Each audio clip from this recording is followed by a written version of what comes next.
Excuse me, একটু side দিন তো। আমি কেন সাইড দিব? কারণ আমি ওইদিকে যাব। আপনি ওইদিকে কি করতে যাবেন? ওইদিকে আমার কাজ আছে তাই। আপনার ওইদিকে কি কাজ আছে? আশ্চর্য তো, ওইদিকে আমার কি কাজ আছে সেটা আমি আপনাকে কেন বলতে যাব? তাহলে আমি আপনাকে সাইড কেন দেব?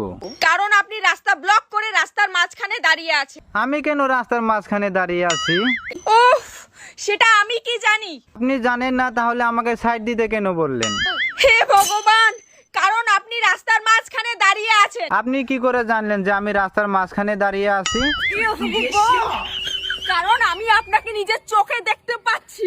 আপনি আমাকে নিজের চোখে দেখতে পাচ্ছেন, তাহলে আমি আমার নিজেকে নিজের চোখে দেখতে পারছি না কেন? আরে আপনি আপনাকে আয়না ছাড়া কি করে দেখেন? তাহলে আপনার কাছে কি আয়না আছে? কোথায় আয়না? আমার কাছে আয়না কেন হতে যাবে? আমি নিজের চোখে দেখছি, চোখে। হ্যাঁ, আপনার কাছে নিজের চোখ কেমন করে আছে? তোর কোথাও সাইড দেওয়ার দরকার নাই, তুই এখানেই থাক। আমি এখানে কেন থাকবো?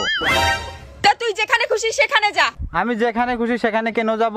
ভাই, তোর কোথাও যাইতে হবে না, কিচ্ছু করতে হবে না, তুই দয়া করে আমাকে ছাইড়া দে। কিন্তু আমি তো আপনাকে ধরিনি। আরে আমি যে কার মুখ দেখে বাইরে বের হইছি।